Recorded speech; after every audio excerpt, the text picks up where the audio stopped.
오늘 우리가 함께 봉독을 드린 마태복음 5장 13절로 16절의 말씀을 본문으로 해서 세상과 다르게 살자, 이와 같은 제목으로 은혜 나누겠습니다. 우리 한번 따라 하시겠습니다. 세상과 다르게 살자. 세상과 다르게 살자. 부제는 빛과 소금으로 살자입니다. 여러분, 우리가 인생을 살아가면서 무엇이 되느냐보다 중요한 것이 있습니다. 그것은 어떻게 사느냐는 것. 권력을 얻어서 높이 되는 것도 중요합니다. 그런데 권력을 잘못 사용하면 오히려 부끄러운 인생이 됩니다. 돈을 많이 버는 것도 좋습니다. 그러나 수단 방법을 안 가리고 돈을 벌다 보면 감옥에 가고 패가망신 당하는 경우가 있습니다. 그러나 돈 한 푼 없어도, 명예 없어도, 권력이 없어도 성실하게 진실하게 살아가고 자녀들에게 본이 되며 살아가면 훌륭한 자녀들을 배출할 수가 있습니다. 여러분, 억만금을 가졌어도 부끄러움을 남겨주는 부모보다 성실하고 진실하게 살면 더 훌륭한 부모가 될 수 있습니다. 오늘 본문 말씀은 마태복음 5장, 6장, 7장은 예수님의 산상수훈입니다. 예수님이 산 위에서 제자들을 가르친 말씀입니다. 그래서 산상수훈이라고 말씀하시는데, 하나님 나라의 백성들의 삶의 내용이 무엇이어야 하나? 하나님 나라의 백성들이 지켜야 할 윤리 강령은 무엇인가에 대해서 말씀한 것이 예수님의 산상수훈입니다. 그래서 예수님이 제자들에게 먼저 팔복을 말씀하세요. 마음이 가난한 자는 천국을 소유하게 될 것이다. 애통하는 자는 위로를 받을 것이다. 온유한 자는 땅을 기업으로 받을 것이다. 의에 줄이고 목마른 자는 배부를 것이다. 긍휼히 여기는 자는 긍휼히 여김을 받을 것이다. 화평케 하는 자는 하나님의 아들이라 일컬음을 받을 것이다. 의를 위해 핍박을 받는 자는 천국을 소유할 것이다. 그렇게 팔복에 대해서 가르친 다음에 너희들은 복받은 자다. 그런데 너희들이 이 복받은 자로서 이제 세상에서 어떻게 살아가야 할 것인가, 어떻게 영향력을 행사하며 살아갈 것인가를 말씀한 것이 오늘 본문 말씀입니다. 따라하세요. 너희는 세상의 소금으로 살아라. 너희는 세상의 빛으로 살아라. 산상수훈의 결론입니다. 너희들이 복만 받으면 안 된다는 거예요. 하나님 나라 백성으로서 이제는 복받은 사람으로서 하나님 백성답게 살아야 되는데, 그게 뭐냐면 소금으로 빛으로 살아가는 거예요. 우리가 만약에 소금으로 살아가지 못한다면 세상이 썩는다는 거예요. 우리가 만약에 빛을 비추지 않으면 세상은 어둡게 되어진다는 거예요. 그래서 여러분, 교회는 두 가지 교회가 있습니다. 모이는 교회가 있고 흩어지는 교회가 있습니다. 교회의 사명은 두 가지입니다. 모여서 예배하고 하나님 찬양하고 기도하고, 그렇게만 살면 안 돼요. 그 다음에 하나님을 예배하고 찬양하고 은혜 받았으면 흩어져서 전도하고 세상 속으로 들어가야 되는데, 세상 속에 들어가서 어떻게 살아야 되느냐? 소금으로 살아야 되니까 부패를 방지하며, 세상 속으로서 어떻게 살아야 되느냐? 빛으로 살아야 된다는 거예요. 어둠을 밝히며 살아야 된다는 거예요. 마귀는 너희는 교회 안에만 있어라. 기도만 하면 돼. 예배만 하면 돼. 은혜만 받으면 돼. 사회가 썩든 말든 말하지 말라. 그렇게 말하는 것은 마귀의 음성입니다. 그럼 우리가 모이는 교회로 모여서 기도하고 예배하고 은혜 받고 우리가 하나님의 능력을 받으면 그 다음에 세상으로 흩어져서 가야 돼요. 가서 복음을 외치고 전도하고, 그 다음에 세상 속에 들어가서 부패를 방지하며, 그 다음에 어둠을 밝히며 그렇게 살아가야 됩니다. 네. 우리가 매일 뉴스를 대하는데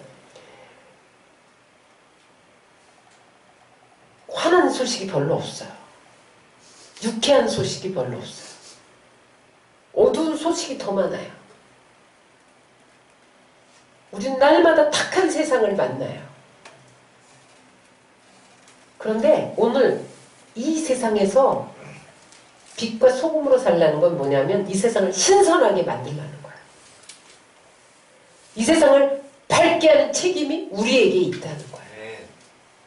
그러므로 여러분, 우리가 우리 이웃에게 빛과 소금으로 다가가야 됩니다.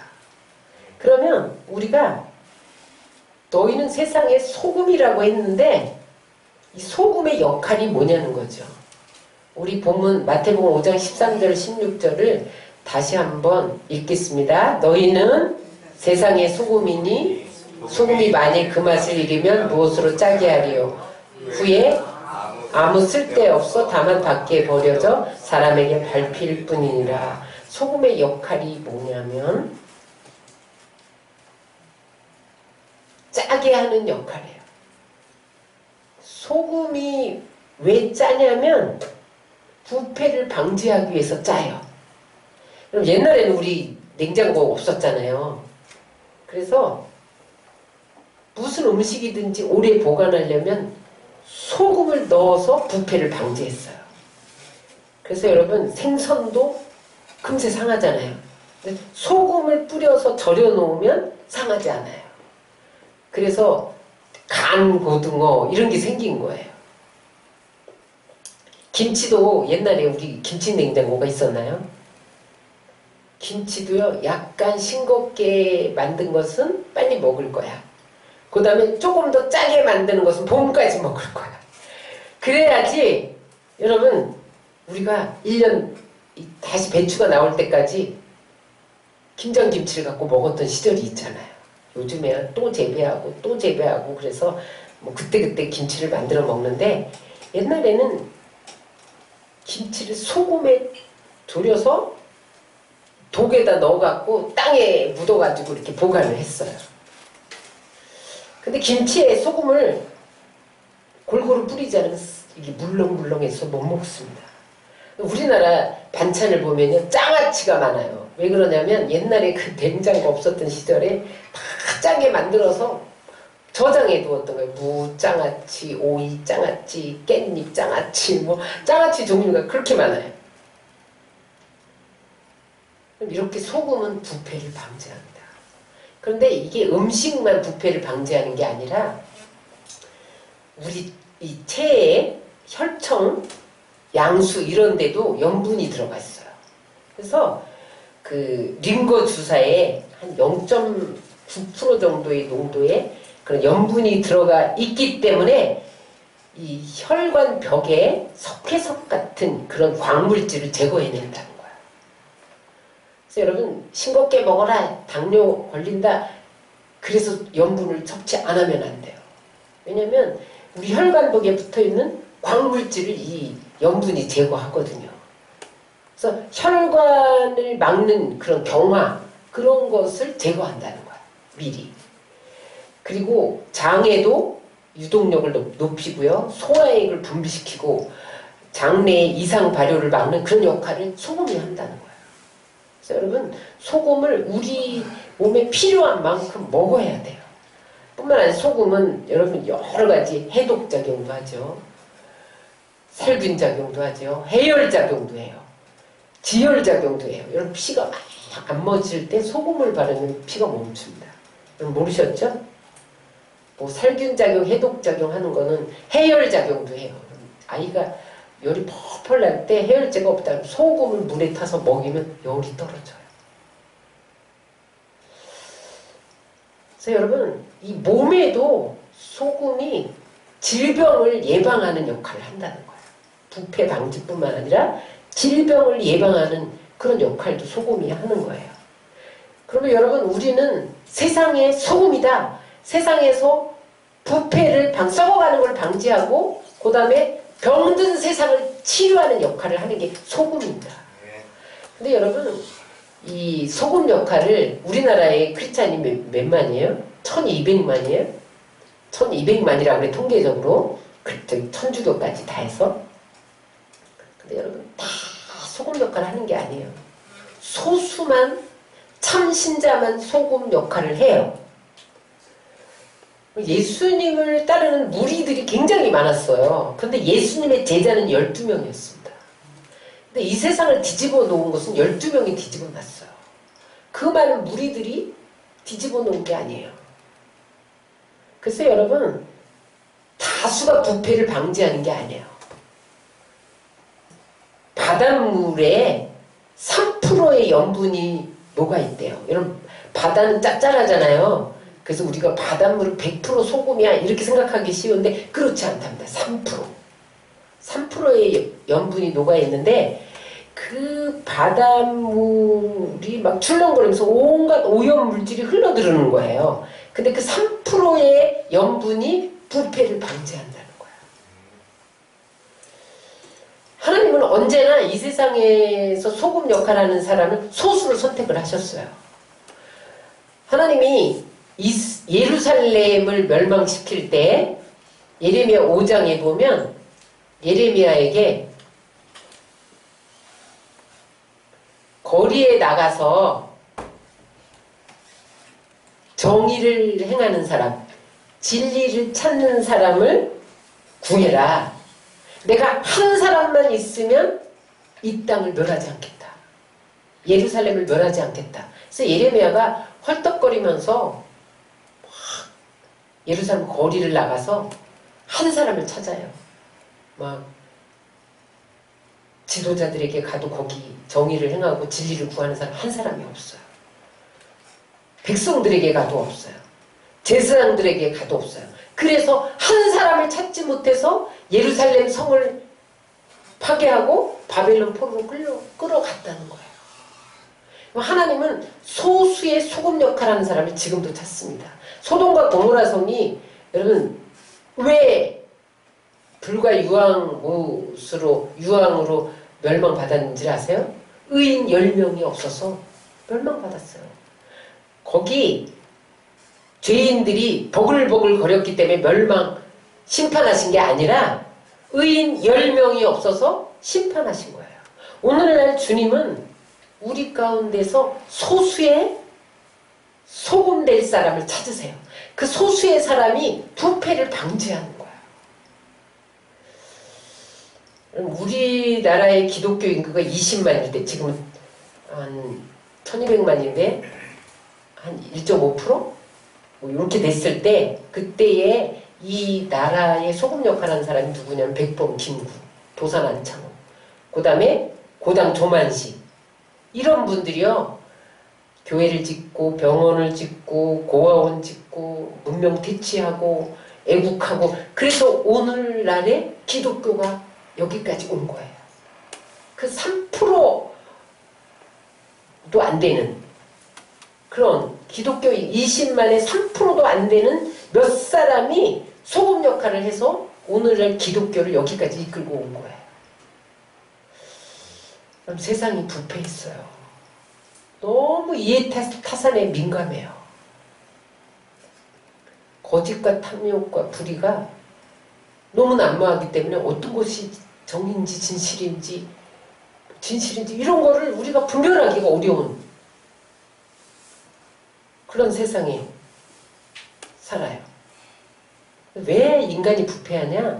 마음이 부패해서 그래요. 그래서 예레미야 17장 9절로 11절에 보면 만물보다 거짓되고 심히 부패한 것은 마음이라.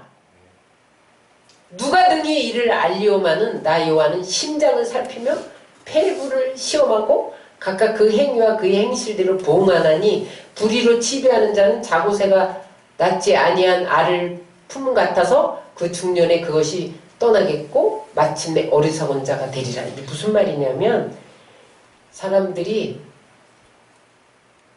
마음이 부패해갖고 막 속여갖고 치부한다는 거야. 돈을 막 모은다는 거야. 근데 그것을 아무도 모를 것 같으냐? 하나님이 다 보고 있다는 거야. 그래서 막 거짓되고 부패한 불의로 치부하면 자고새가 몰래 남의 알을 품고 남의 새끼를 깐다 할지라도 그것이 나중에 보니까 지 어미가 아니면 날아가는 것처럼 그 부정을 해서 모은 불의로 치부한 돈들이 다 날아간다는 거야. 이게 여러분 하나님의 법칙이에요.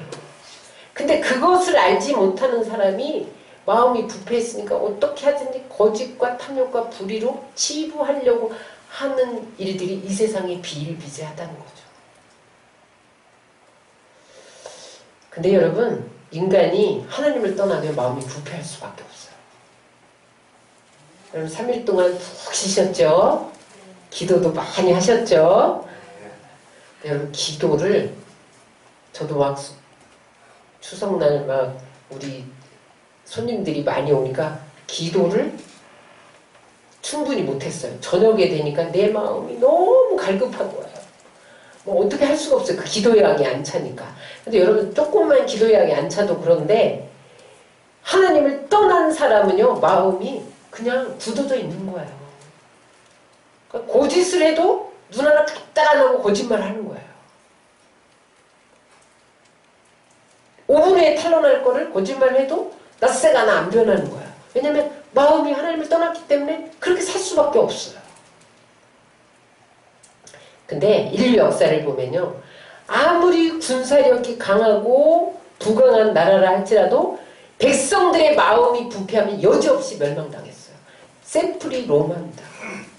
여러분 로마가 그 당시에 모든 길은 로마로 통한다. 그럴 정도로 막강한 군사력과 부를 거머쥐고 있었잖아요. 그런데 그 나라가 부패하기 시작하고 하나님을 멀리하기 시작했을 때 마치 썩은 나무처럼 부서져 버린 거예요. 여러분 부패한 나라는 힘이 없어요. 썩은 나무가 힘이 없듯이 부패한 나라는 여지없이 망하고 만다. 노아 시대를 보세요.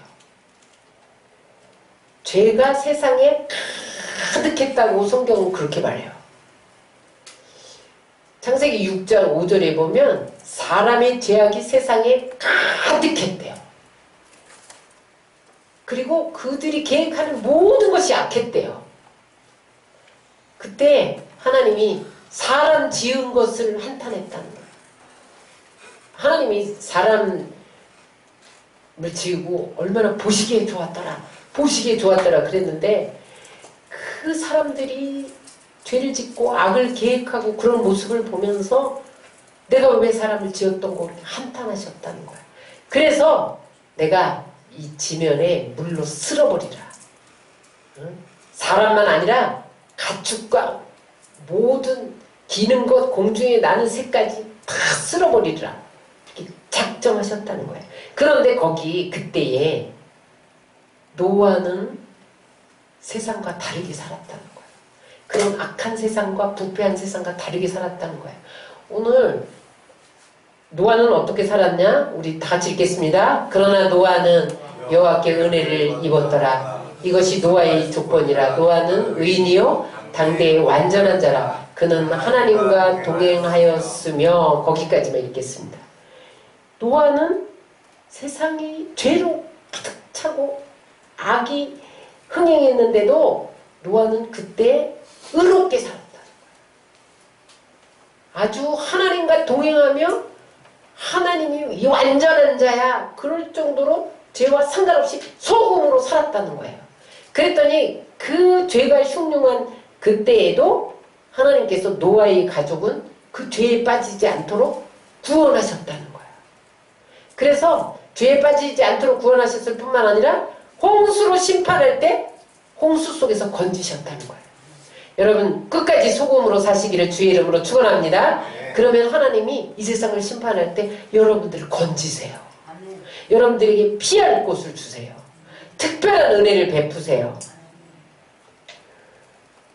그래서 여러분 우리는 이 썩어가는 세상의 방부제 역할을 해야 돼요. 영국이 아주 혼란하고 그 부패에 빠져갈 때 요한 웨슬레 친구들이 홀리 클럽이라는 모임을 만들기 시작했어요. 서너 명이에요, 서너 명. 여러분 지금 나라가 어려운데 아유 우리가 뭐 서너 명이 모여서 기도한다고 무슨 일이 일어나? 하나님은 그 기도를 들으세요. 그래서 홀리 클럽이라고 서너 명이 모여서 기도하기 시작했어요. 이 혼란한 나라를 위해서, 부패하는 이 나라를 위해서 막 기도하기 시작했더니 그 모임에 막 성령이 임한 거예요. 뭐 능력이 임했어요. 그러니까 그들이 나가서 뜨거워서 견딜 수 없으니까 막 공원에 나가서 복음을 전하기 시작을 했어요. 나중에 사람들이 복음을 듣고 몰려들기 시작했고, 나중에는 영국이 변화됐어요. 요한 웨슬레르에서 영국이 변화됐잖아요. 그 물결이 어디까지 건너가요? 미국까지 건너가요. 그래서 미국까지 영향을 미치게 됩니다. 여러분, 하나님은 소수가 소금 역할을 할 때 부패를 방지하는 그런 사람으로 사용하시는 거예요. 그래서 여러분, 우리는 어떤 경우에도 믿지 않는 사람처럼 살면 안 됩니다. 세속화되면 안 돼요. 우리는 세상이 부패도 다르게 살아야 돼요. 그게 소금으로 사는 거예요. 우리가 세상 속에 살지만 세상 속에 빠져서 세속화되지 않고 세상에서 방부제 역할을 하면서 구별되는 삶을 사는 것이 소금으로 사는 거예요. 우리 한번 따라하겠습니다. 세상과 다르게 살자. 부패를 방지하며 소금으로 살자. 소금으로 살자. 여러분, 너희는 세상에 소금이 되어라가 아니라 너희는 세상에 소금이다.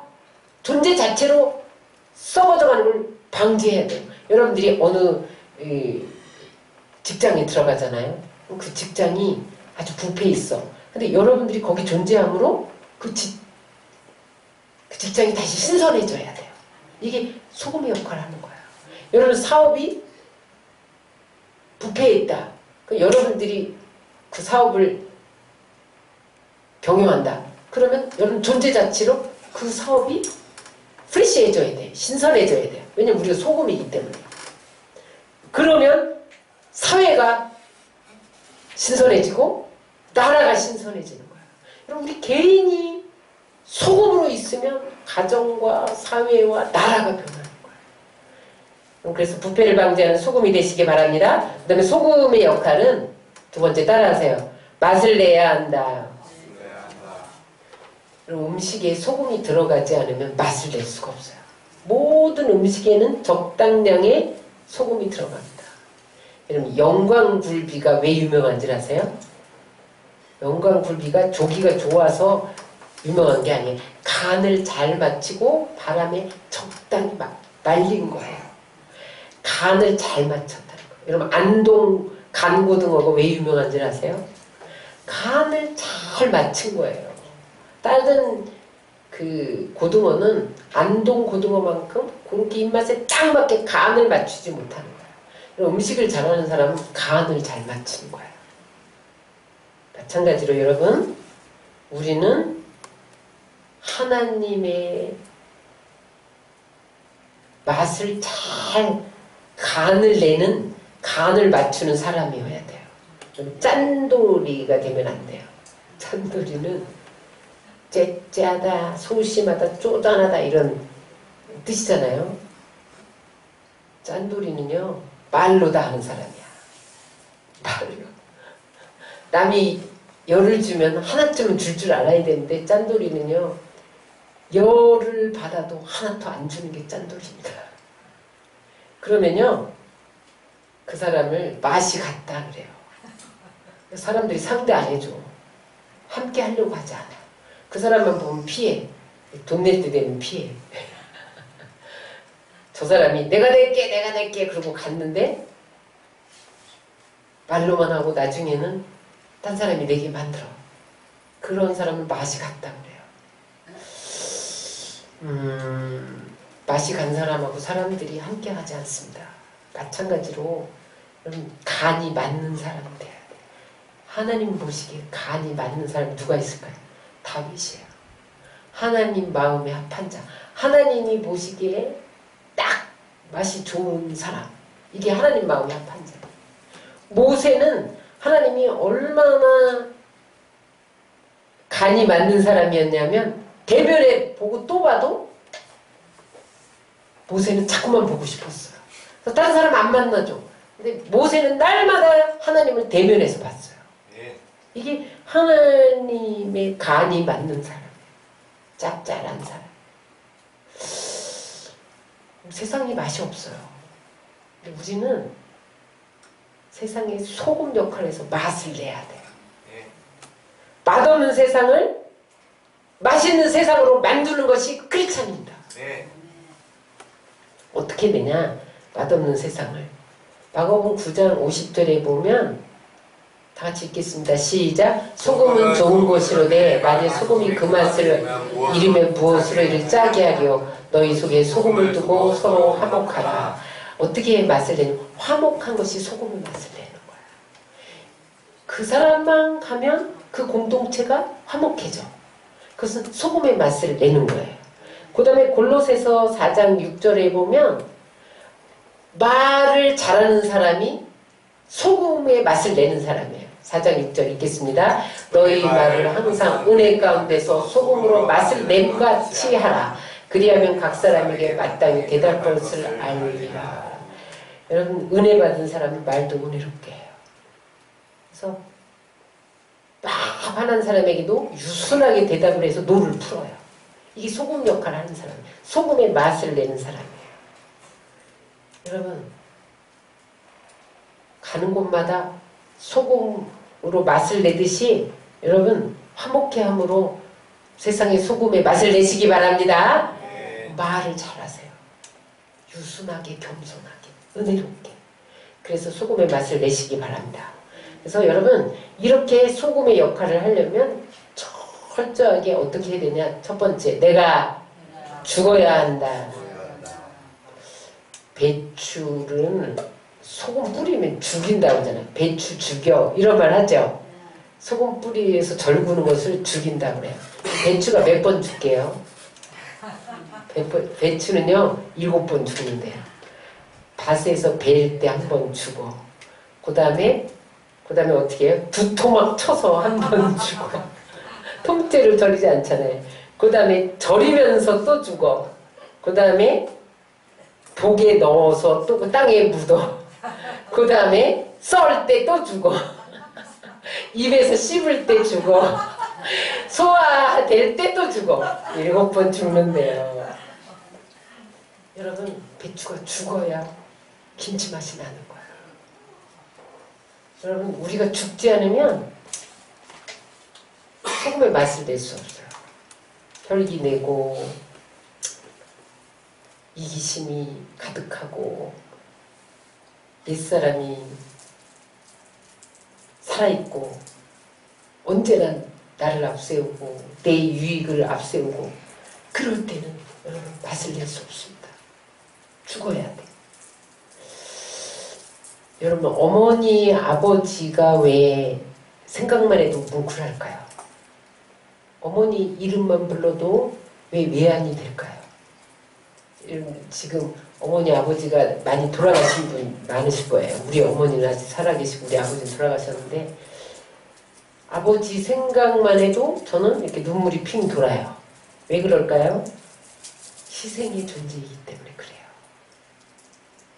어느 누구도 모르겠어요. 자기를 버린 아버지, 어머니는 어떨까 모르겠으나 대부분의 어머니, 아버지는 우리의 가슴을 뭉클하게 합니다. 희생의 존재이기 때문에. 예수님의 십자가의 희생이 없었으면 우리가 살 길이 없었어요. 우리가 희생해야 부패를 방지합니다. 맛을 냅니다. 그래서 여러분 늘 나는 강고도 없어지고 내 안에 그리스도만 나타나는 죽는 삶을 살아야 돼요. 우리 옆에 분하고 잘 죽읍시다 이렇게 인사 나누시기 바랍니다. 잘 죽읍시다. 목숨을 끊으라는 소리가 아니라 내 혈기를 죽이고 이기심을 죽이고 옛사람을 죽이라는 거예요. 그 다음에 소금의 역할을 하려면 어떻게 해야 되냐면 변함없어야 돼요. 소금은 변하지 않아요. 변하지 않기 때문에 부패를 방지하는 거예요. 소금이 뜨거운 음식에 들어갔다 딴 맛을 내고 찬 음식에 들어갔다 딴 맛을 내고 부패를 방지할 수 없고 맛을 낼 수가 없어요. 마찬가지로 여러분 하나님의 언약도 소금 언약이라는 게 있어요. 레위기 2장 13절에 보면 내 모든 소재물에 소금을 치라. 내 하나님의 언약의 소금을 내 손에 빼지 못할지니 내 모든 예물에 소금을 드릴지니라. 소금이 변치 않는 것처럼 하나님의 언약도 소금 언약이라는 거예요. 하나님 우리에게 언약하신 게 변하지 않아요. 응? 하나님은요, 이 천지가 다 없어져도 하나님의 말씀은 1.1획도 변함이 없으시다 그랬잖아요. 민수기 18장 19절에도 보면 하나님의 언약은 영원한 소금 언약이 변하지 않는데요. 다 같이 읽겠습니다. 이스라엘 자손이 여호와께 거제려 드리는 모든 성물은 내가 영광 목새의 음식으로 너와 네 자녀에게 주노니 이는 여호와 앞에 너와 네 후손에게 영원한 소금 언약이니라. 소금 언약이냐 뭐냐면 다윗 언약을 소금 언약이라고도 해요. 다윗에게 네 왕위가 영원하리라. 그게 다윗 언약이거든요. 하나님이 그 약속을 지켜서 다윗의 계보에서 메시아가 오게 합니다. 그래서 여러분, 소금이 변함이 없는 것처럼 우리가 진실해야 돼요. 자기 유익이 되면 해야 조금 유익이 안 되면 탁 돌아서고, 이런 사람은요 소금의 역할을 감당할 수가 없어요. 진실해야 돼. 그래서 여러분, 그 사람을 칭찬할 때 아주 좋은 칭찬이 뭐냐면 저 사람은 변함이 없어. 그게 가장 좋은 칭찬입니다. 그 속에는 저 사람은 신뢰해도 돼, 저 사람은 진실해, 저 사람은 정직해, 그런 말이 다 들어가 있는 거예요. 여러분, 그런 칭찬 받으시기를 주의 이름으로 축원합니다. 그런데 만약에 그렇게 막 수시로 변하면 어떻게 되느냐. 마태복음 5장 13절에 보면 후에는 아무 쓸데없어 다만 밖에 버려져 사람에게 밟힐 뿐이니라.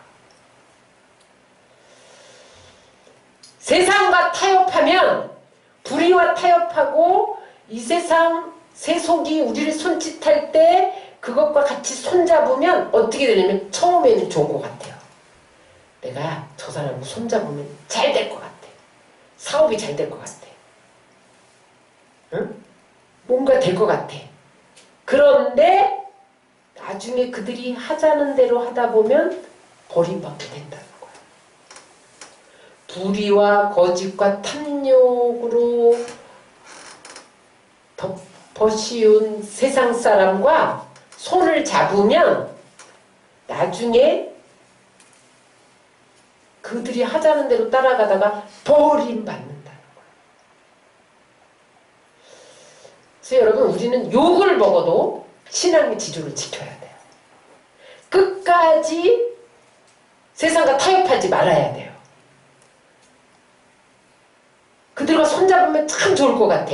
근데 그들이 나중에는요 우리를 버려요. 그러나 우리가 타협하지 않고 끝까지 신앙의 지조를 지키면요 세상 사람들이 우리를 존경해. 과연 당신은 예수 믿는 사람이구나. 당신은 빛이다. 하나님께 영광을 돌리게 돼요. 응? 여러분, 다니엘을 사자굴에 던지운 다리오 왕이 나중에 야, 네가 믿는 하나님 진짜 살아계신 하나님이구나. 우리 영광을 돌렸잖아요. 끝까지 신앙의 절개를 지키니까. 타협하지 않으니까. 그러므로 여러분, 세상에 나가서 타협하지 말고 소금의 역할을 잘 하심으로 하나님을 기쁘게 해드리고 영광 돌리는 여러분들 소금으로 사시기를 주의 이름으로 축원합니다. 두 번째, 너희는 세상의 빛이라 그랬어요. 너희는 세상의 빛이라.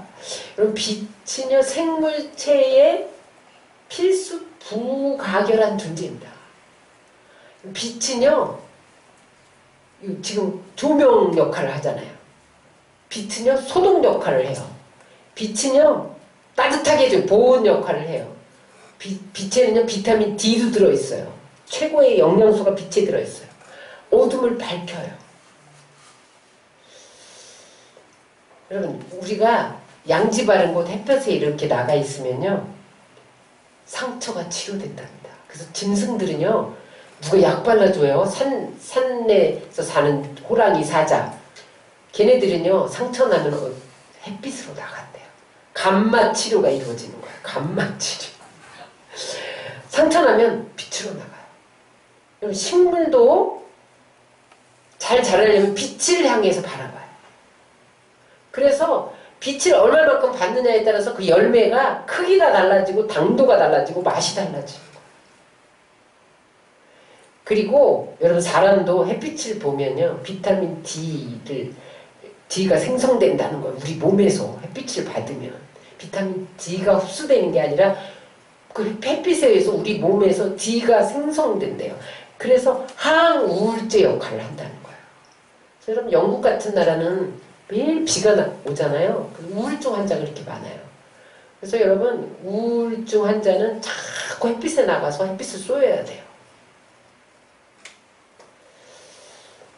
뿐만 아니라 여러분 빛이 있으면 승리합니다.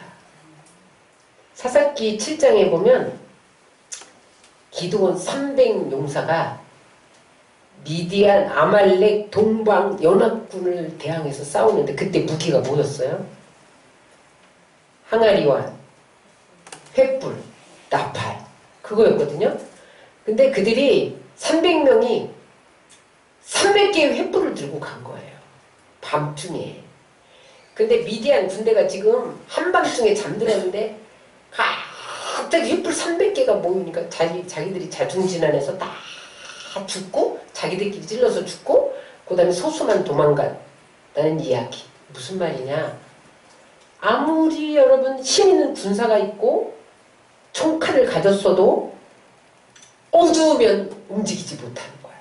그래서 여호수아가 기브온 위에서 뭐라 태양아 멈춰라 야알른 골짜기에서 그랬잖아요. 왜냐면 어둠이 지면 그 다음에 적군들이 다시 휴식을 취하고 아무것도 보이지 않게 되면 패할 수밖에 없어요. 태양아 멈춰라. 태양빛이 계속 멈춰서 비치니까 승리했다는 거야. 그러므로 여러분 빛으로 살면 여러분들 가운데 승리가 있는 것을 믿으시기 바랍니다. 그래서 여러분 우리는 세상의 빛으로 살아야 돼요. 어둠만 밝히는 게 아니라 세상에 그 부패만 밝히는 게 아니라 우리도 승리하기 위해서 빛으로 살아야 돼요. 모세도 여러분 미디안 광야 40년에 그 떨기나무 불꽃 같은 데서 부르신 이유가 있어요. 디모데에게 대해서도 내 속에 은사가 불이 일어나게 하리라. 성경에 불이 굉장히 많이 나옵니다. 불 이야기, 빛 이야기가 굉장히 많이 나와요. 세상을 처음 창조할 때도 빛을 먼저 창조하셨잖아요. 어둠이 있으면 아무것도 안 보이니까 빛을 먼저 창조하신 거예요. 그래서 여러분 우리는 빛의 역할을 감당해야만 이 세상의 어둠을 밝히고 탐욕과 거짓을 밝히고 불의를 밝히고 우리도 승리할 수 있는 거예요.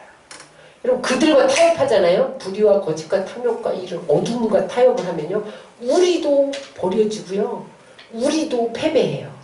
그러면 끝까지 여러분 빛으로 사시기를 주의 이름으로 축원합니다. 그러면 빛으로 살려면 빛의 자녀로 살아야 되는데 빛의 자녀라는 증거가 뭐냐는 거예요. 빛의 자녀.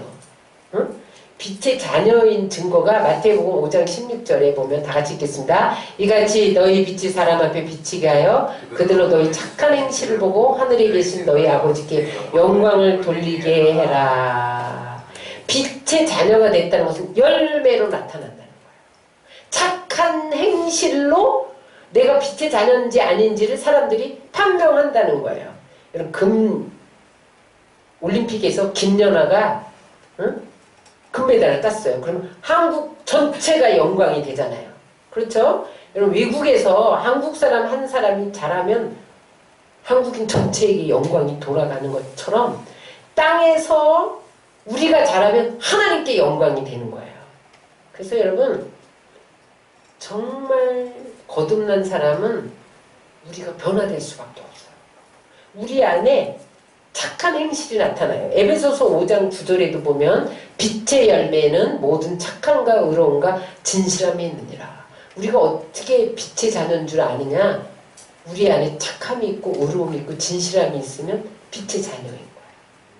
그런데 교회는 잘 나와. 근데 매일 거짓말하고 불의를 행하고 선이 하나도 없다. 그건 빛의 자녀가 아닌 거예요. 변화되시기 바랍니다. 그래서 여러분 우리가 빛의 자녀면 악했던 사람이 착한 사람으로 변화돼. 불의한 사람이 의로운 사람으로 변화돼. 그리고 거짓된 사람이 진실하게 변화돼요. 마귀의 성품이 예수님의 성품으로 하나님의 성품으로 변화돼요. 그래서 그냥 세상이 그냥 빛으로 변화되는 거예요. 또 그 다음에 빛 대신 하나님과 사귀어야 빛의 역할을 감당할 수 있어요. 따라하세요. 빛 대신 하나님과 사귀어야 빛의 역할을 감당할 수 있다. 달은 저절로 빛을 낼 수 없어요. 달은 햇빛을 받아서 반사하는 것이 달빛이에요. 마찬가지로 여러분 우리는 우리 스스로 빛을 발할 수가 없어요. 예수님의 빛을 받아야 돼요. 그러기 위해서 예수님과 교제해야 돼요. 깊이 사귀어야 돼요. 그게 뭐예요? 기도하고 말씀 읽고 또 말씀 공부하고 예배 드리고 그러면서 묵상하고 큐티하고 그러면서 주님과 사귀는 거예요. 그러면 내 안에 예수님의 빛이 그냥 들어와요. 요한복음 8장 12절 읽겠습니다. 나는 세상의 빛이니 나를 따르는 자는 어둠에 다니지 않고 생명의 빛을 얻으리라. 주님을 따라다니면 생명의 빛이 우리 안에 들어와요. 그 다음에 시편 109편 105절 다 같이 읽겠습니다. 주의 말씀은 내 발의 등이요 내 길의 빛이니이다. 주의 말씀과 사귀면요 내 길이 이렇게 비춰. 그래서 내가 걸어가는 길을 밝혀주는 등과 같이 비춰준다는 거야. 그래서 내가 길을 헤매지 않게 만들어주세요. 119편, 10편, 110편, 130절 읽겠습니다. 주의 말씀을 열면 빛이 비치어 우둔한 사람들은 깨닫게 하나니. 말씀 읽고 묵상하다 보면요 말씀이 빛이 돼서 우리의 영안을 밝혀줘요. 어두운 영안이 밝혀져서 깨달아지게 돼. 그래서 여러분 주님과 가까이 가고 주님과 만남의 시간을 많이 가져야 된다. 기도하고 말씀을 듣고 묵상하고 암송하고 예배하고 그러면요 빛이 우리 안에 들어와요. 예수님의 성품이 우리 안에 들어와요. 응? 예수님의 사랑이 우리 안에 들어와요. 그래서 미움이 사라지고 불의가 사라지고 거짓이 사라지고 착하게 살고 하나님의 사랑의 마음이 부어지고 그래서 그냥 우리가 가는 곳에 어둠이 물러가게 돼 있는 거예요. 말씀 정리합니다. 오늘 예수님이 우리에게 빛이 되어라 그렇지 않고 소금이 되어라 그렇게 말씀하지 않고 너희는 세상의 소금이요 빛이다. 이미 소금이요 빛이에요. 무슨 말이에요? 다르게 살라는 거야. 너는 세상에 세속과 타협하면 안 된다는 거야. 불의와 거짓과 타협하면 안 된다는 거야. 구별되어 살아야 된다는 거야. 하나님께 영광 돌리는 삶을 살아야 된다는 거야. 어떻게 해야 됩니까?